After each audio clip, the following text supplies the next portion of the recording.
Saya share ya.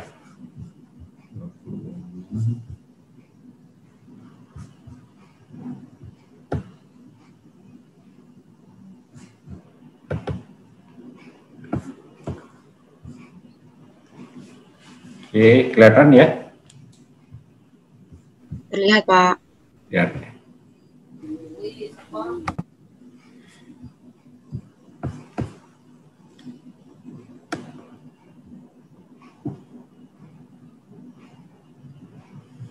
Jadi potensi dampak negatif perubahan lingkungan hidup.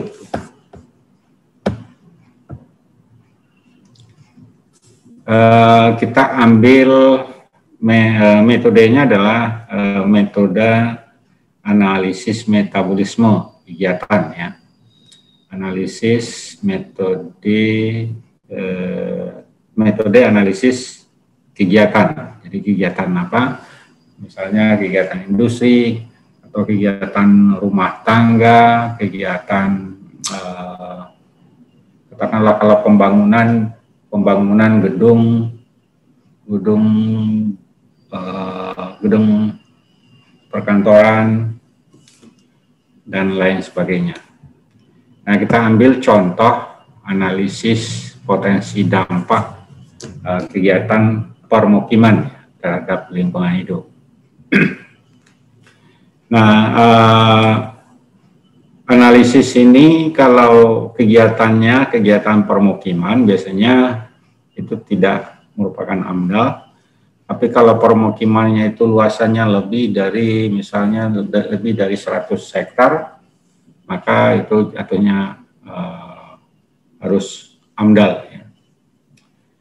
Nah, contoh kegiatan permukiman yang menimbulkan dampak negatif pada lingkungan hidup.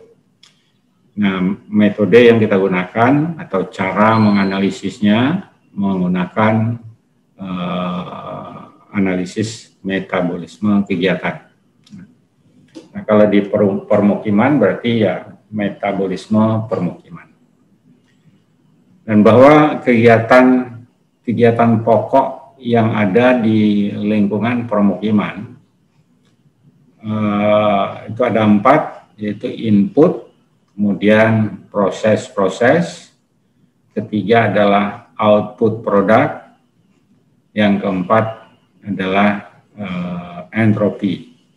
Entropi itu adalah limbah dan atau pencemar. Nah, kalau kita dalam satu permukiman, yang masuk itu pasti orang ya, manusia, kemudian hewan, kemudian vegetasi, tumbuh-tumbuhan. Lalu proses apa yang terjadi? Proses yang kita lihat di permukiman itu adalah ya ada interaksi ya. Interaksi antara masyarakat di dalam permukiman itu sendiri, atau ada interaksi antara orang dalam lingkungan permukiman tadi dengan pihak lain atau tamu lah. Kemudian proses lainnya adalah interaksi kehidupan keluarga. Nah, pada input, ya, pada aspek input, metabolisme lingkungan permukiman itu yang masuk antara lain adalah manusia. Manusia itu adalah warga masyarakat, ya. Kemudian hewan, misalnya ada kucing, ada ayam. Kalau kita bandingkan dengan sebelum permukimannya itu terbentuk.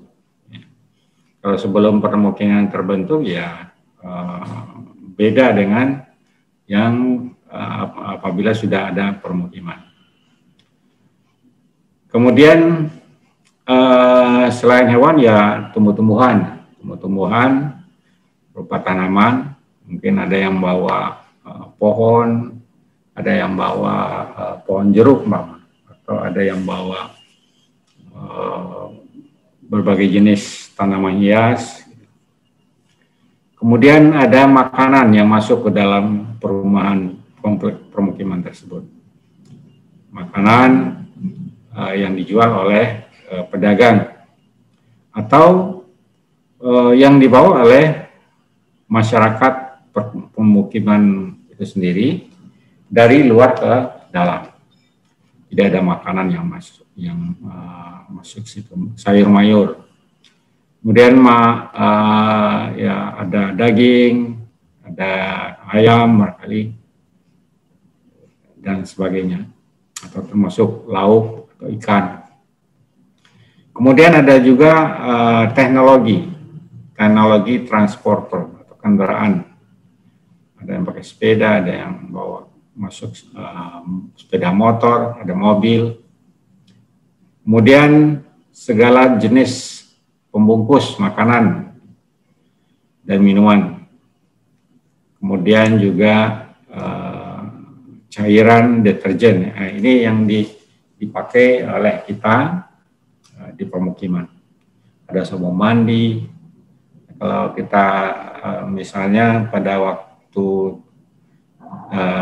ibu-ibu di dapur memasak, nah berarti ke dalam permukiman itu ada bahan-bahan yang digunakan untuk kegiatan dapur.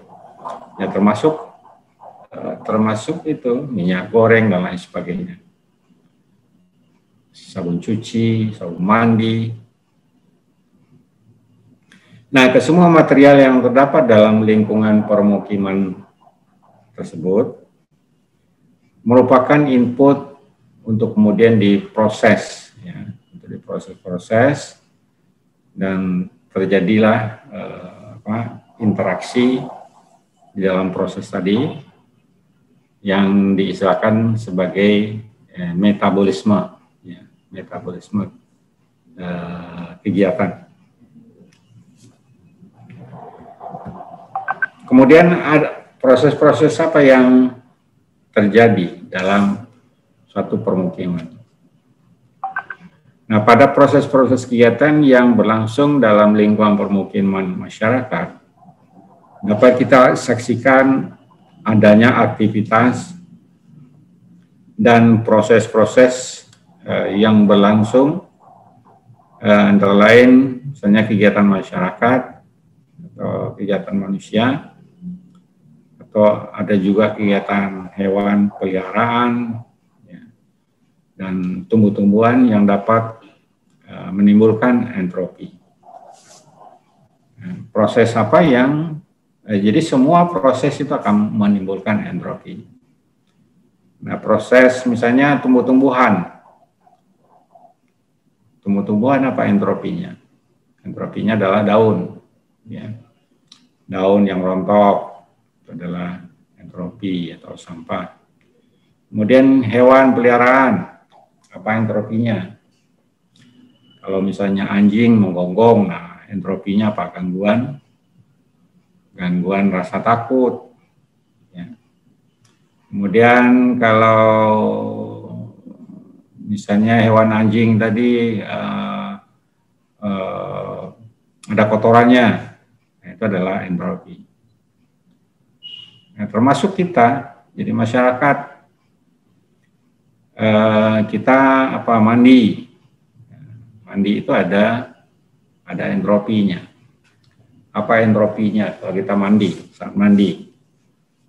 Itu air limbah, sabun, lemak yang keluar, yang lepas dari tubuh kita. Kemudian juga kita misalnya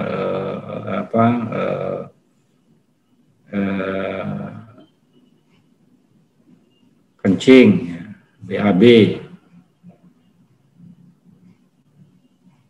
Nah, itu proses-proses yang terjadi di dalam kompleks permukiman yang menimbulkan entropi.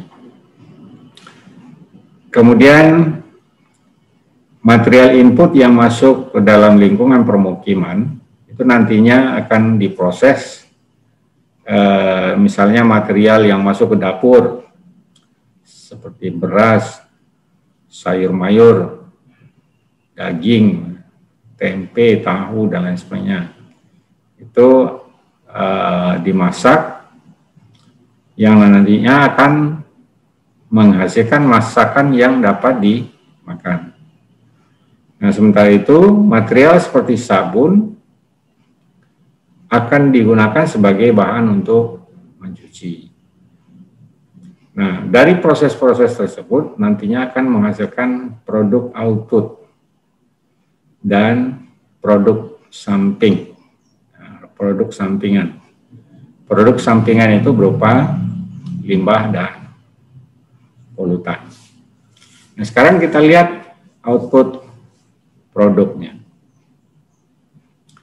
Jadi proses untuk menuju output produk.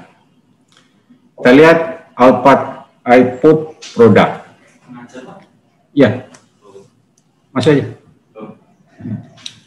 Output produk kegiatan aktivitas masyarakat di lingkungan perumahan itu meliputi produk dan energi yang siap dipakai untuk bekerja, berusaha, berdagang di luar kompleks ya, kemudian untuk sekolah bagi anak-anak dan lain sebagainya.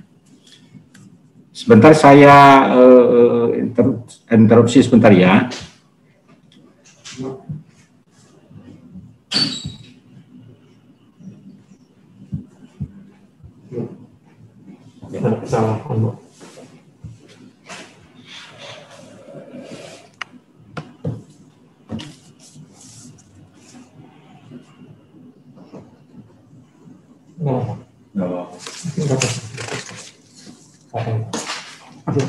Gimana Mas Arif? Ya, untuk besok Pak yang BPPT mungkin ada pesan Pak. Kalau saya idenya ya kita mendorong untuk MBKM Pak magang.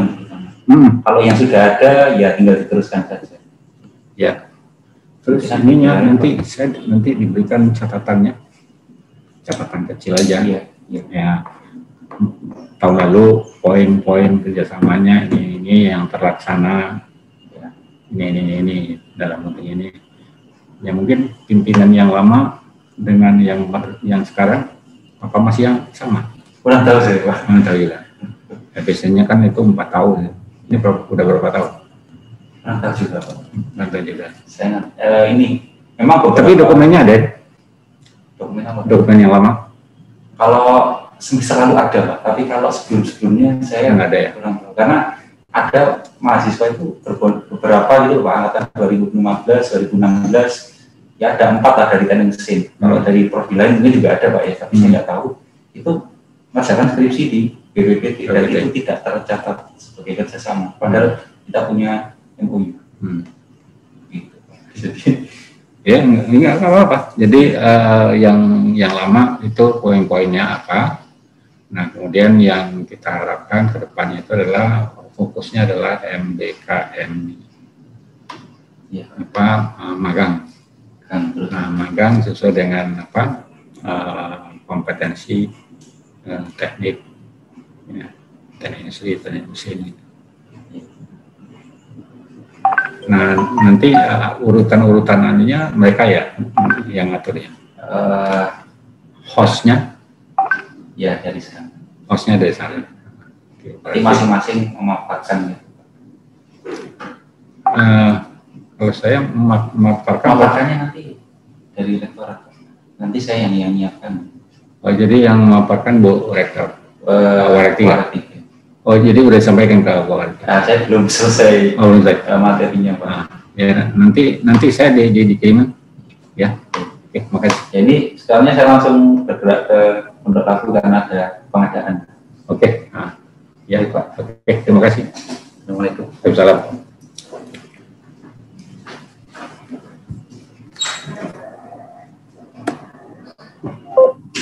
Mohon maaf terganggu ya. Jadi output kalau di permukiman komplek perumahan kita ya, kita itu output produknya apa? Yang masuk beras, kita makan, proses ya makan, kemudian outputnya apa? Outputnya adalah energi suara, ya. Energi suara itu dipakai untuk apa? Teriak-teriak, atau suara itu digunakan untuk mengajar orang yang baik. Kalau berteriak berarti energinya adalah negatif. Kalau negatif itu adalah entropi. Entropi itu mengganggu internal dan mengganggu eksternal perumahan tersebut. Jadi di dalam AMDAL itu prinsipnya adalah mengkaji apa yang menjadi input dalam satu kegiatan itu, kemudian apa proses-proses yang berlangsung, yang terjadi, lalu apa output produknya. Output produk permukiman. Output produk permukiman itu adalah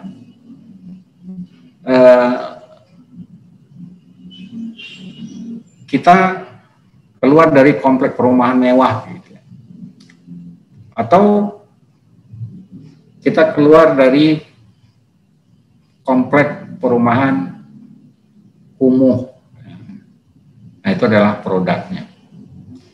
Jadi kalau inputnya bagus, proses-prosesnya bagus, maka yang akan keluar adalah produk. Nah, produknya apa? Produknya itu berupa citra.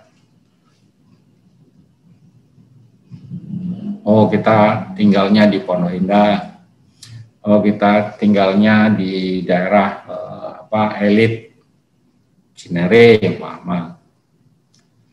Tapi kalau input proses-prosesnya itu berada di kampung, katakanlah kampungnya kampung kumuh, kemudian orang di dalamnya itu banyak yang berjudi, atau ada kegiatan transaksi narkoba, kejahatan. Nah, outputnya apa? Ya, outputnya adalah negatif. Jadi sangat tergantung input, proses, dan output. Nah, sama halnya kalau misalnya metabolisme kegiatan, misalnya bayi, gitu. Bayi itu inputnya apa? Makanan, susu, proses-prosesnya itu adalah ibu menyusui, ada kasih sayang, ya, anak dibelai. Nah, lalu outputnya apa?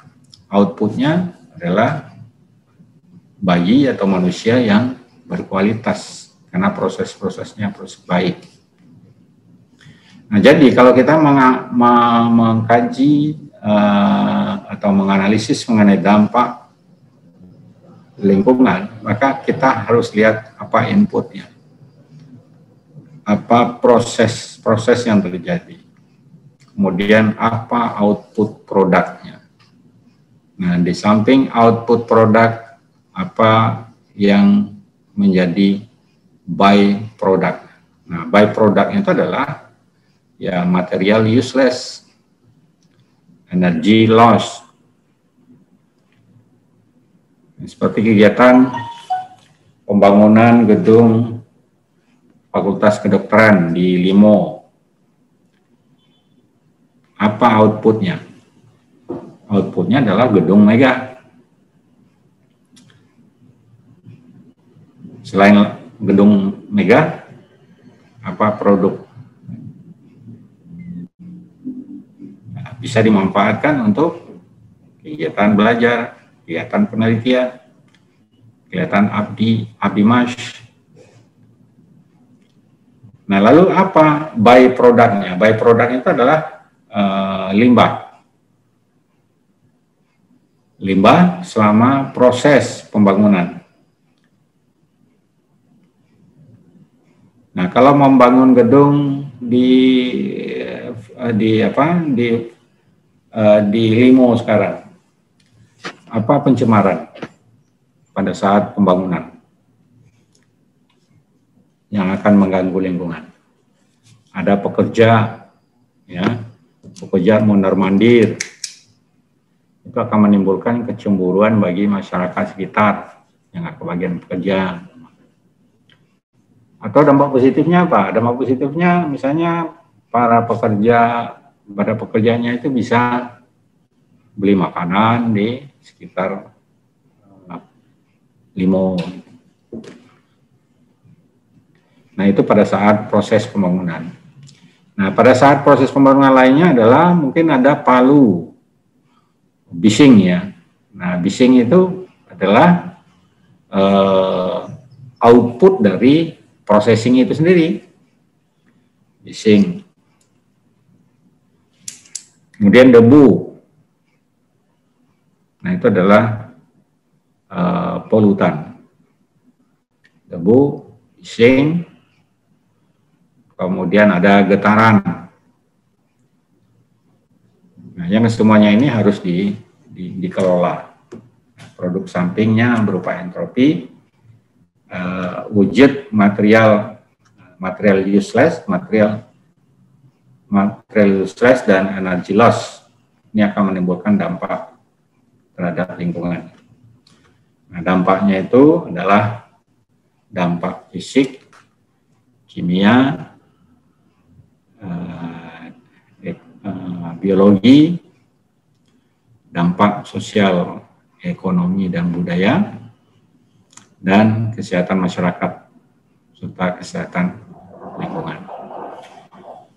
Nah, sebagai contoh, produk sampingan atau entropi perumahan itu apa saja?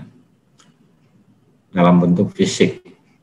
Bentuk fisik adalah misalnya ada limbah dapur. Selain limbah dapur ada tinja, ya. Kemudian ada kotoran misalnya kotoran dari hewan. Kalau sampah misalnya sampah daun dari tumbuh-tumbuhan atau tanaman, atau bisa juga dalam permukiman itu ada renovasi rumah, maka ada sisa-sisa paku, sisa kayu, sisa triplek yang nggak terpakai, itu menjadi sampah. Nah, itu produk sampingan berupa entropi. Dan kesemuanya itu harus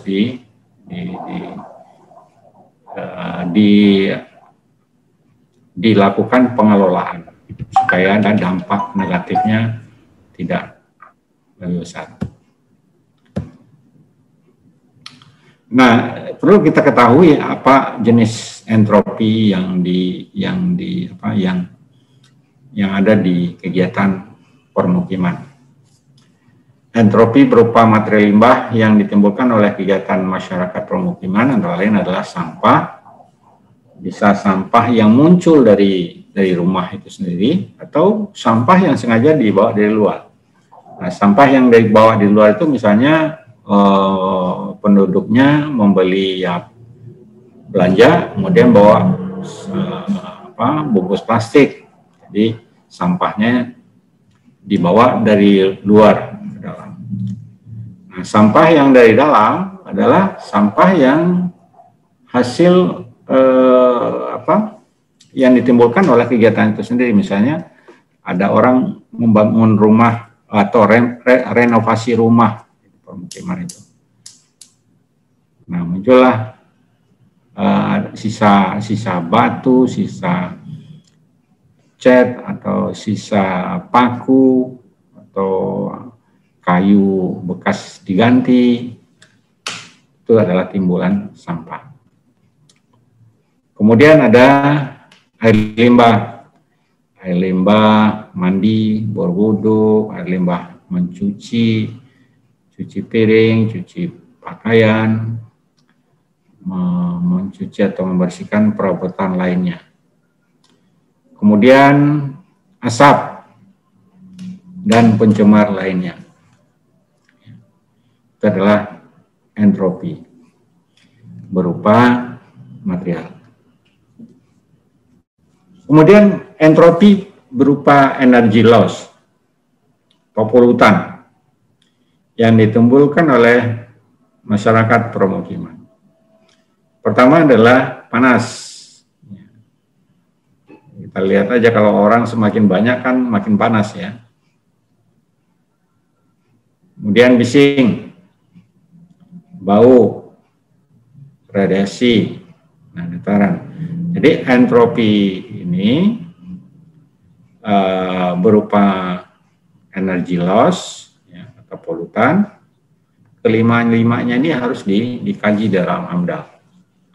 Dan tidak hanya AMDAL, UKL, UKL pun juga harus tetap dikaji.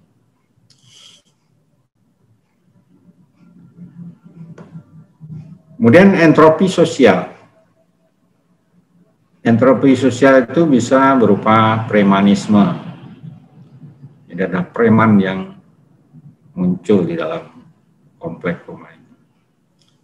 Atau istilah misalnya ada tukang palak ya, atau pemabok. Atau ada orang yang berjudi di dalam permukiman itu. Ada kegiatan pemalakan. Atau ada kemalingan atau perampokan. Nah itu adalah entropi sosial. Jadi entropi itu sifatnya bisa mengganggu segala sesuatu, merupakan produk sampingan dari sebuah kegiatan. Kemudian entropi budaya. Entropi budaya berupa budidaya atau budaya yang bertentangan dengan norma-norma hukum. Apa budaya? Budaya itu yang tidak sesuai dengan norma hukum secara umum apa? Ya budaya memalak, ya. Kebiasaan memalak. Nah itu ada dalam atau muncul dalam masyarakat permukiman. Nah, keberadaan entropi ini akan mengganggu lingkungan dan bisa merubah rona lingkungan. Baik rona lingkungan lokal, regional, maupun global. Jadi, kalau entropinya minimum, maka ya rona lingkungannya secara lokal itu baik, regional juga baik, dan bahkan global juga bisa berubah jadi baik. Jadi apapun kegiatannya yang menghasilkan entropi yang tinggi, itu akan berdampak pada kerusakan lingkungan. Nah, kita lihat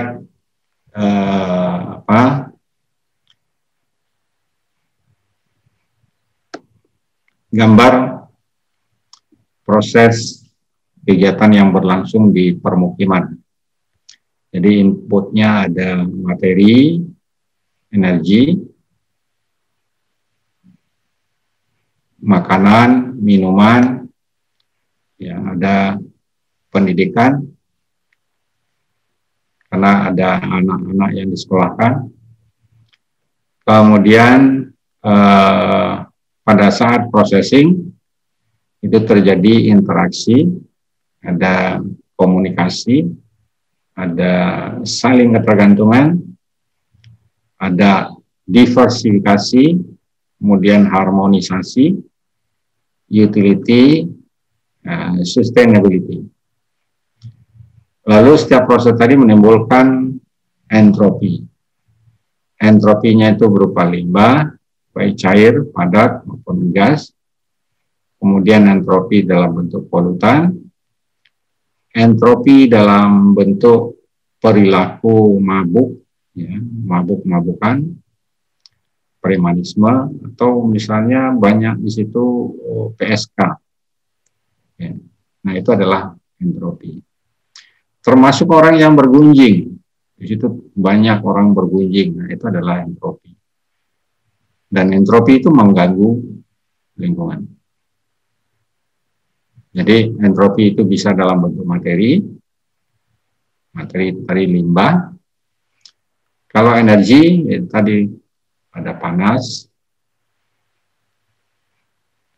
ada bising, bau, dan seterusnya, radiasi. Nah, output produk dari permukiman tadi adalah tingkah laku orang yang ada di dalam permukiman itu berperilaku baik. Kemudian hasil kerjanya baik. Kemudian hasil kerja berupa produk itu, produknya itu sangat baik, berkualitas, dan lain sebagainya. Sehingga yang dikaji di dalam AMDAL berdasarkan metode analisis metabolisme, maka kita harus tahu input dalam kegiatan itu apa, input, proses, output, produk yang dihasilkan dari kegiatan itu, dan entropi. Nah, keempat input, proses, output, produk, dan entropi ini dikaji. Dikaji itu tidak hanya melulu entropi saja, tapi entropi merupakan ukuran, ya, keberhasilan pengelolaan lingkungan. Kalau entropinya banyak sampah, banyak terjadi perkelahian antar warga, banyak orang yang mabuk-mabukan, banyak orang terjadi transaksi narkoba, berarti itu adalah entropi. Kualitasnya tidak baik. Nah, untuk itu perlu dikelola dan seterusnya.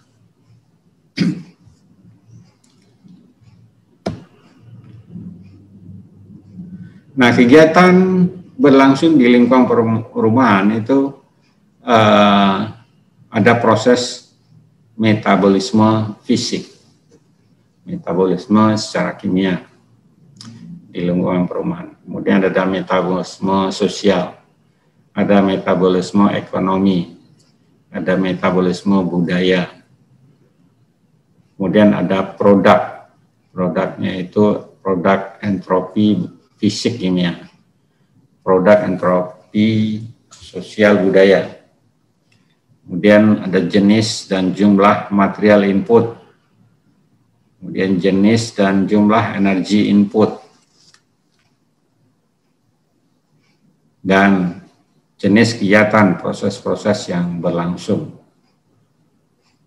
Kemudian 10 jenis dan jumlah output dan entropi. 11 perawatan fasilitas, sarana dan prasarana. Nah, ini sangat menentukan kualitas lingkungan permukiman tersebut. Nah, proses-proses metabolisme fisik kimia seperti apa di lingkungan perumahan? Fisik kimia. Misalnya di perumahan itu ada perbaikan jalan yang sebelumnya jelek, ya, berlubang, sekarang di aspal.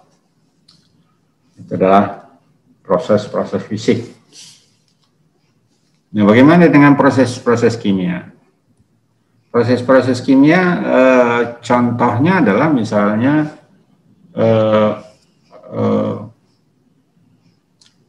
ada orang mencuci mobil, ya, cuci mobil. Dia tahu hanya mencuci mobil, membersihkan mobil. Lalu dampak dari cucian mobil itu apa?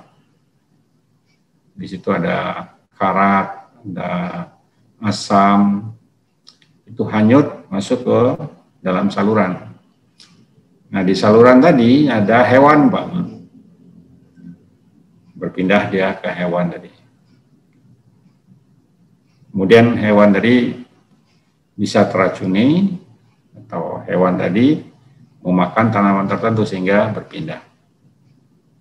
Jadi ada proses metabolisme fisik kimia. Kemudian ada proses metabolisme sosial. Jadi bagaimana kegiatan-kegiatan sosial yang terjadi di permukiman. Kegiatan sosial misalnya ada kumpulan masyarakat, kumpulan orang sedang mengaji, sedang sholat berjamaah, maka pasti itu baik. Tapi orang berkumpul, tapi berkumpulnya untuk judi, berarti itu negatif. Nah, metabolisme ekonomi, ya di situ ada yang aktivitas ekonomi dagang, dagangnya dengan cara mungkin dagang makanan, atau dagang via daring, tapi dilakukan di rumah. Nah, produk entropi fisik kimia, fisiknya adalah sampah, jadi kimianya apa? Kimianya itu sifat dari kimiawi dari sampah. Kalau sampah misalnya sampah besi, logam atau paku, dia akan bereaksi secara kimiawi apabila terkena misalnya asam atau barangkali zat-zat yang menimbulkan korosif. Itulah jenis entropi fisik dan kimia. Kemudian tadi saya jelaskan produk entropi sosial budaya, misalnya entropi sosial budaya kalau orang ngaji pasti baik, tapi kalau orang judi pasti jelek. Itulah entropi sosial budaya. Budaya itu adalah kebiasaan. Jadi kebiasaan masyarakat di sana saling ke masjid, sholat berjamaah, itu pasti baik. Tapi kebiasaan orang di situ tukang judi, nah berarti tidak baik. Itu kegiatan yang berlangsung di permukiman. Kemudian bagaimana dengan jenis dan jumlah output yang dihasilkan dari kegiatan perumahan tadi? Dan bagaimana entropinya? Nah, produk output adalah aspek sosial, namanya produksi sosial. Social product output. Apa social product output tadi? Produk sosialnya apa dari permukiman? Lain adalah orang ramah tamah. Jadi orang permukiman tersebut ramah.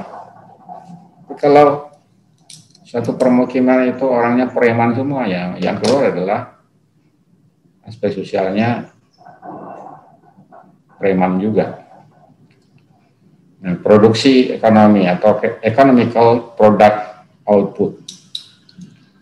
Apa aspek ekonomi yang dihasilkan?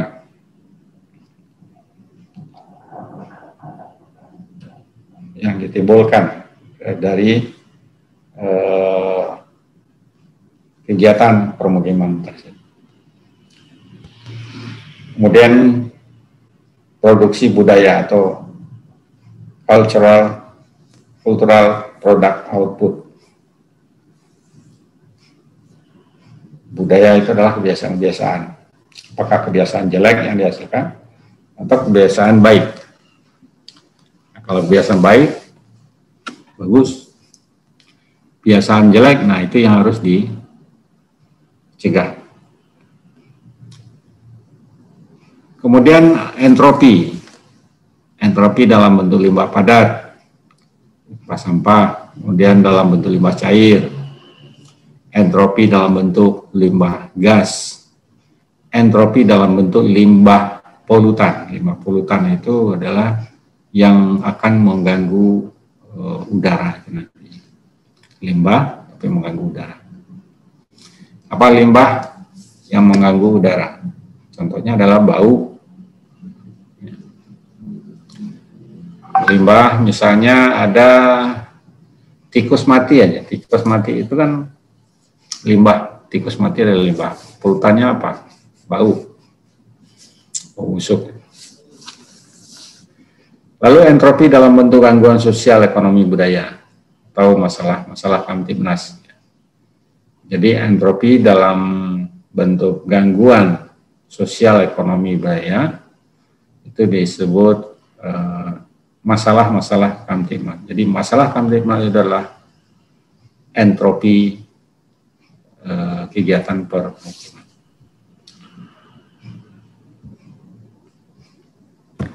Nah, berikut ini ada tabel, yaitu tabel potensi perubahan rona lingkungan dan apa penyebabnya.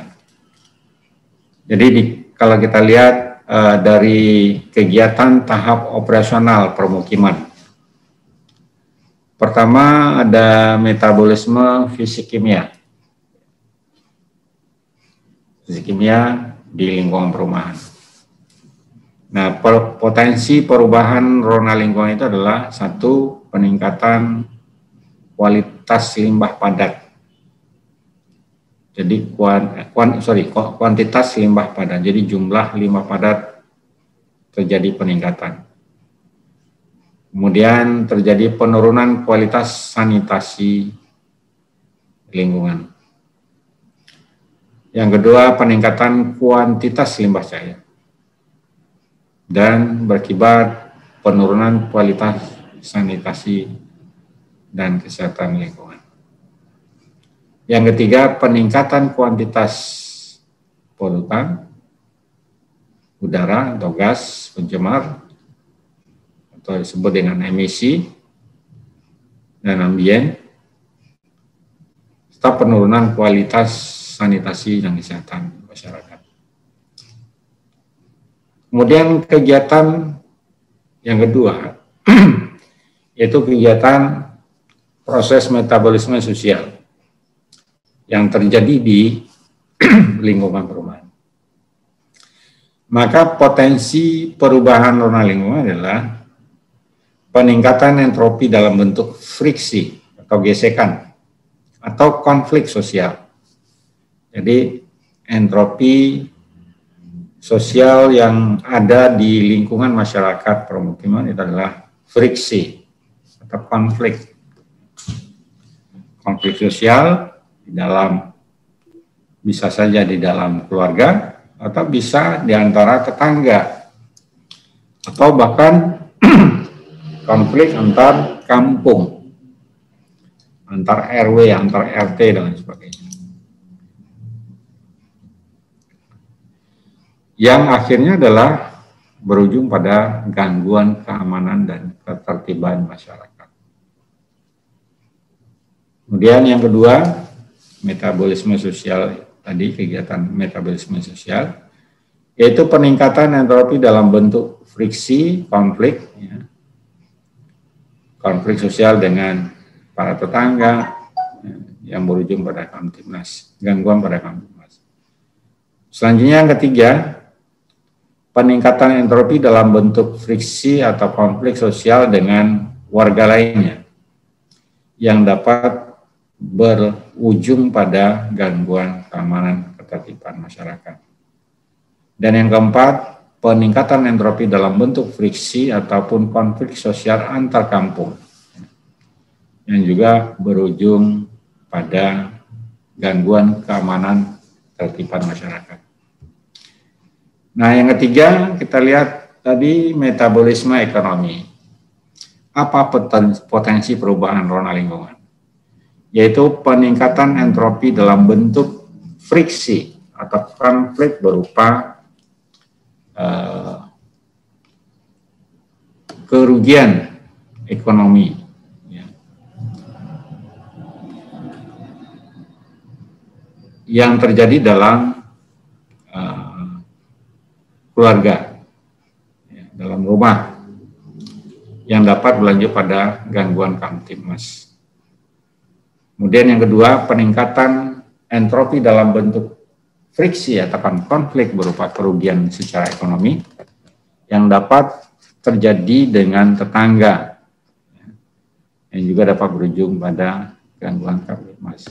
Jadi proses metabolisme ekonomi juga akan berdampak pada aspek ekonomi maupun sosial. Dan yang keempat adalah peningkatan entropi dalam bentuk friksi konflik berupa kerugian secara ekonomi yang dapat terjadi antar warga atau bahkan antar kampung, yang kemudian berujung pada gangguan keamanan ketertiban masyarakat. Nah, proses yang keempat tadi adalah proses metabolisme budaya. Potensi perubahan rona lingkungan adalah yaitu peningkatan entropi dalam bentuk friksi sosial budaya. Kemudian salah paham, salah dimengerti oleh pihak yang tidak sama budayanya, misalnya antara budaya orang Jawa dengan orang Minang, itu karena berbeda, itu bisa menimbulkan konflik. Nah, konflik bisa terjadi di dalam rumah keluarga. Nah, contohnya adalah satu keluarga misalnya berasal dari beberapa suku. Nah, ini juga bisa berujung gangguan Kamtibmas. Yang kedua adalah peningkatan entropi dalam bentuk friksi sosial, salah paham, salah dimengerti oleh pihak yang tidak sama budayanya, dan terjadi antar tetangga. Jadi kalau tadi antar rumah, antar dalam rumah, antar keluarga, ini antar tetangga. Dan yang ketiga adalah antar kampung. Jadi konflik friksi sosial, salah paham, akan berujung pada gangguan keamanan ketertiban. Lalu yang kelima, produk entropi fisik. Ini. Potensi perubahan rona lingkungannya adalah peningkatan kuantitas limbah dan penurunan kualitas sanitasi dan kesehatan lingkungan. Yang kedua adalah limbah cair, dan yang ketiga adalah limbah polutan gas, polutan udara. Itu juga akan memberikan dampak perubahan pada penurunan kualitas dan sanitasi kesehatan lingkungan.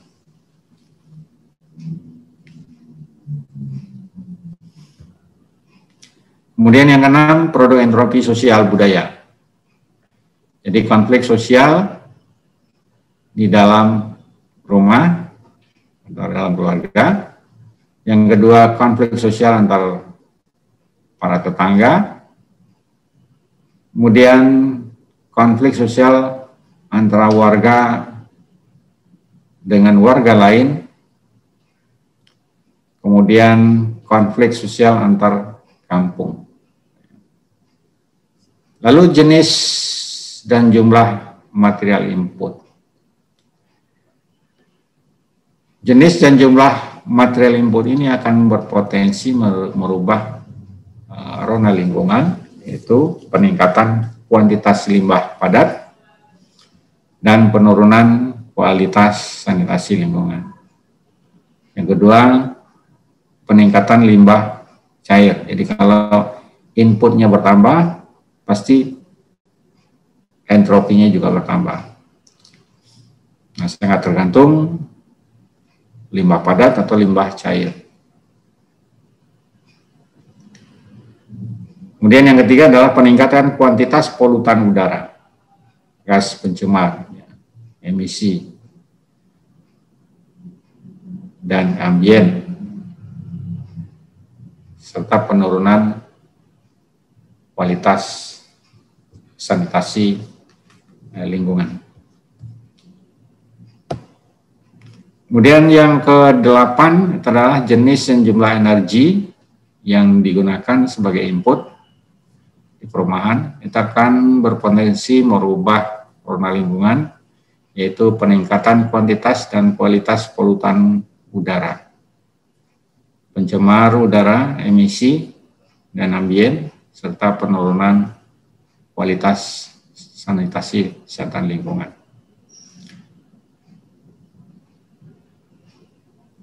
Kemudian yang ke-9 adalah jenis dan proses yang berlangsung di lingkungan perumahan. Potensi perubahannya adalah perubahan warna lingkungan adalah peningkatan kuantitas limbah padat dan penurunan kualitas sanitasi dan kesehatan lingkungan. Lalu peningkatan kuantitas limbah cair dan penurunan kualitas sanitasi kesehatan lingkungan. Demikian juga yang ketiga adalah peningkatan emisi atau polutan udara yang dihasilkan dari kegiatan permukiman itu sendiri. Lalu dampak lingkungan. Dampak lingkungan yang terjadi itu adalah satu pada udara, dampak kegiatan itu pada kualitas udara. Nah, kalau dampak itu ada dampak negatif, kemudian ada dampak positif. Nah, yang sangat perlu dikelola adalah dampak negatif. Kalau dampak positif ya biarkan saja.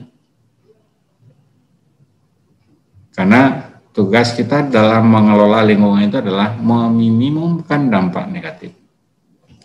Kalau dampak positif, biarkan saja. Nah, dampaknya positif. Nah, dampak kualitas udara, berarti dampak negatif pada kualitas udara. Bagaimana cara meminimumkan dampak negatif pada kualitas udara? Sebagai contoh, polutan. Polutan apa? Hasil pembakaran bahan bakar semen, bahan bakar oleh kendaraan bermotor. Maka pengelolaan kendaraan bermotor tadi harus sedemikian rupa, proses pembakarannya, kualitas mesinnya, sehingga tidak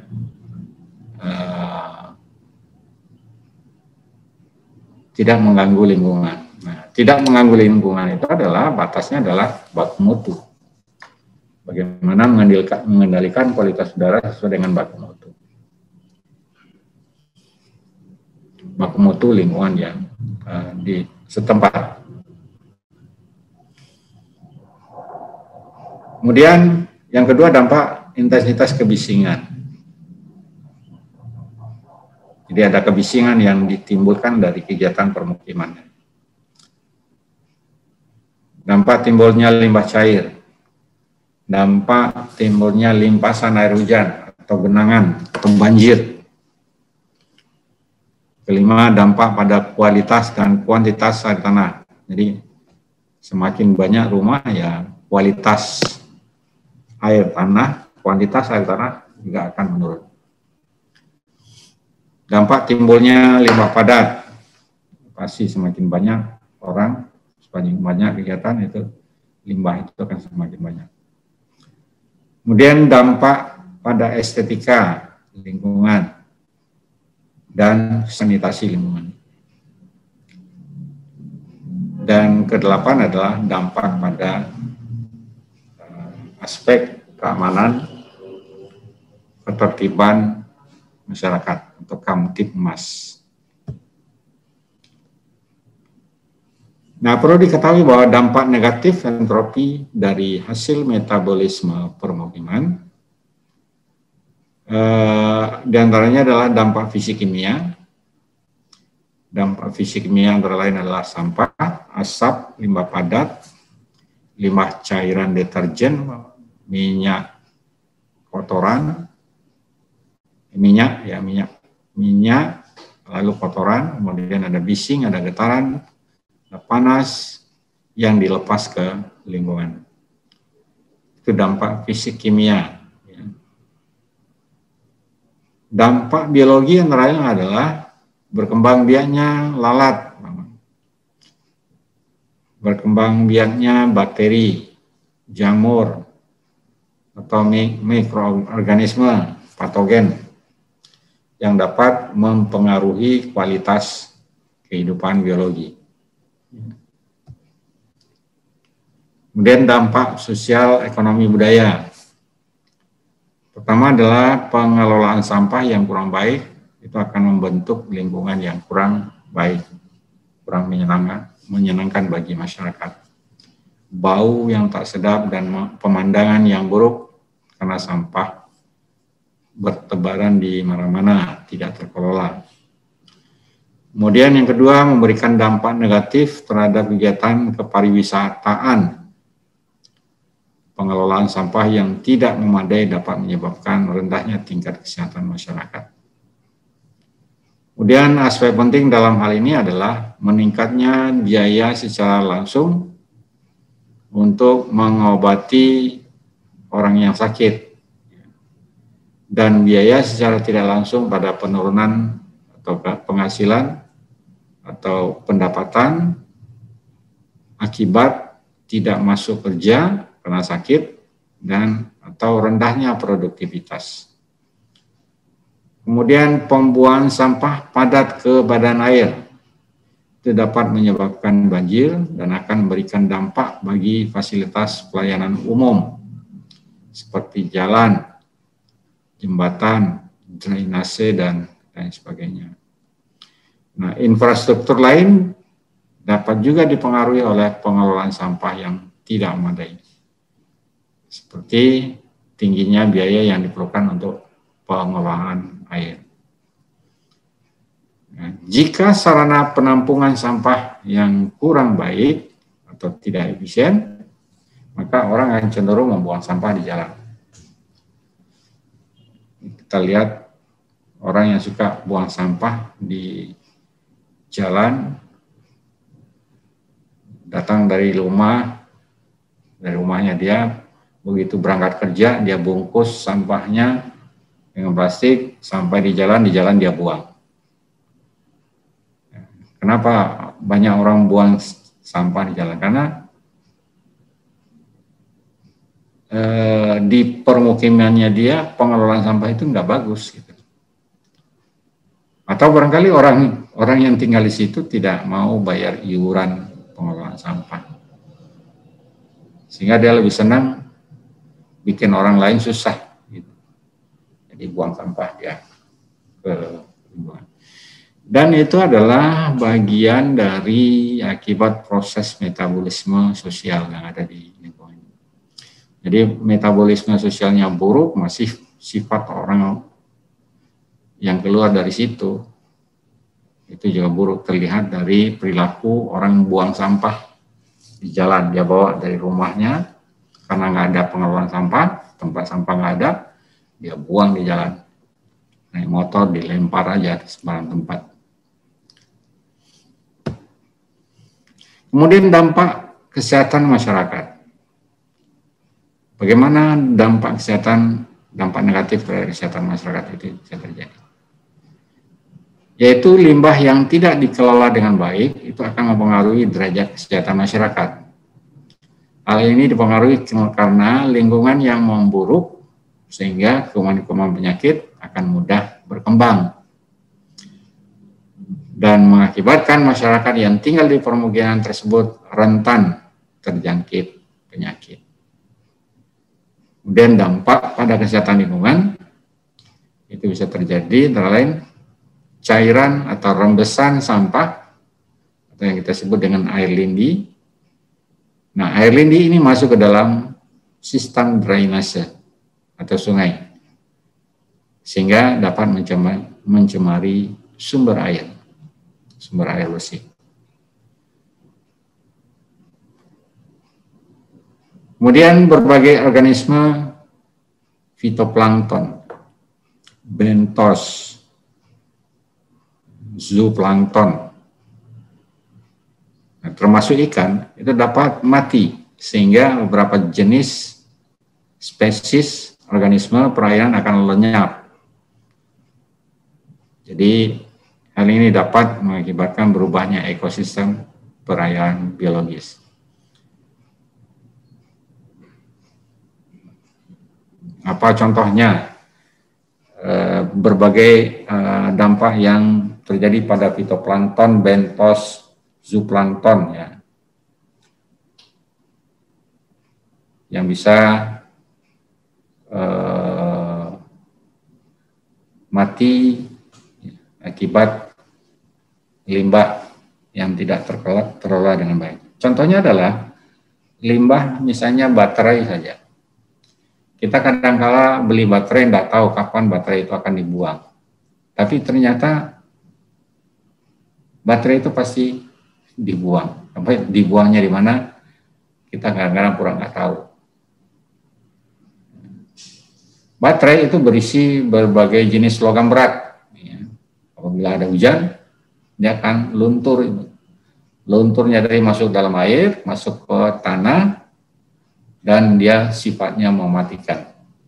Karena baterai itu bersifat limbah B3, bahan berbahaya dan beracun.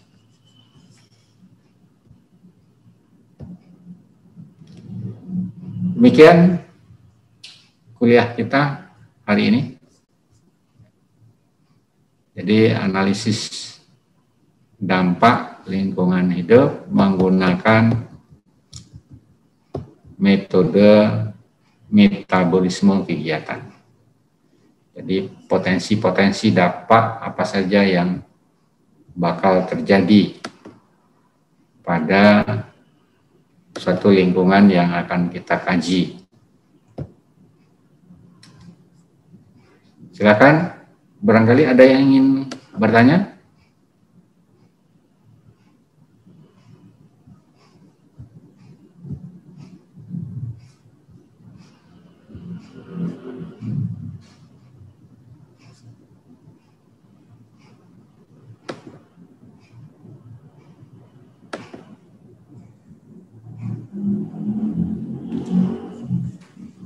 Bagaimana?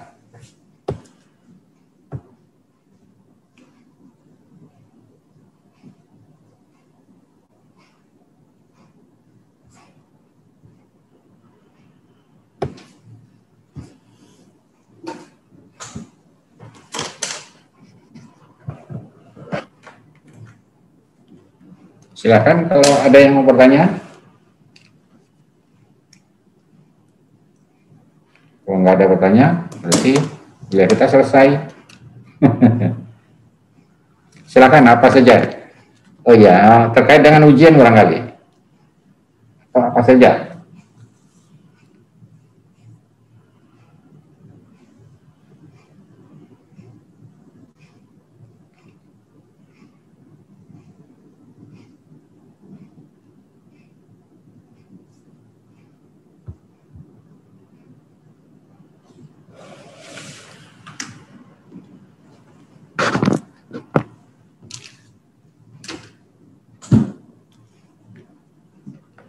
Nggak ada? Kalau nggak ada, Elizabeth, kita ini on cam semua, on kamera, kameranya dibuka, kemudian di screen